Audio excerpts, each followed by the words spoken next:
कोल्हापूरमध्ये चांगला दवाखाना आणणाऱ्या दिग्विजय खानविलकर यांना आमदार सतेज पाटील यांनी पराभूत केले. तर आमदार सतेज पाटील यांनी थेट पाईपलाईन मंजूर केली. त्याचवेळी त्यांना पराभव पत्करावा लागला. यावरून कोल्हापुरात चांगलं चालत नाही की काय अशी परिस्थिती आहे. तरीही सतेज पाटील सातत्याने काम करत असल्याचे मत आमदार पी.एन. पाटील यांनी येथे व्यक्त केले. येथील तपोवन मैदानावर सुरू असलेल्या सतेज कृषी प्रदर्शन 2023 ची आज सांगता झाली. यावेळी ते बोलत होते. पी.एन. पाटील म्हणाले, तरुणांनी शेतीकडे वळले पाहिजे.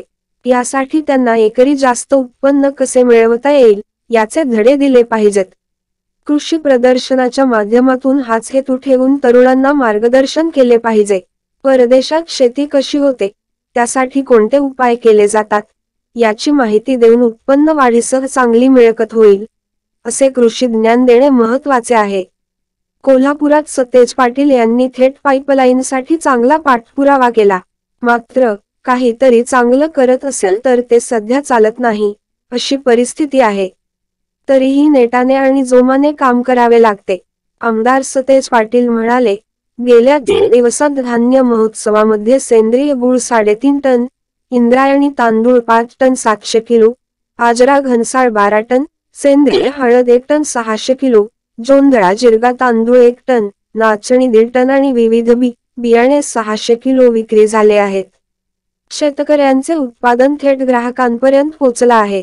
यावेळी आमदार जयंत आसगावकर, जिल्हा परिषदेचे माजी अध्यक्ष बजरंग पाटील, डी.वाय. पाटील ग्रुपचे विश्वस्त तेजस पाटील, कृषी महाविद्यालयाचे डॉक्टर पिसाळ, गोकुळचे माजी अध्यक्ष विश्वास पाटील व संचालक उपस्थित होते. अनुभव गरम गार असाच. माजी आमदार संजय घाटगे म्हणाले, सतेज पाटील यांनी भरवलेले कृषी प्रदर्शन निश्चितपणे चांगले आहे. याचा कोल्हापूर जिल्ह्यातील लोकांना चांगला फायदा झाला आहे. आमदार पी.एन. पाटील हे माझ्या मागे सावलीप्रमाणे असतात. आज आपण जे काही आहे त्यामध्ये पाटील यांचा मोलाचा वाटा आहे. तर आमदार सतेज पाटील यांचा अनुभव गरम गार असाच असल्याचे त्यांनी सांगताच उपस्थितांमध्ये हशा पिकला.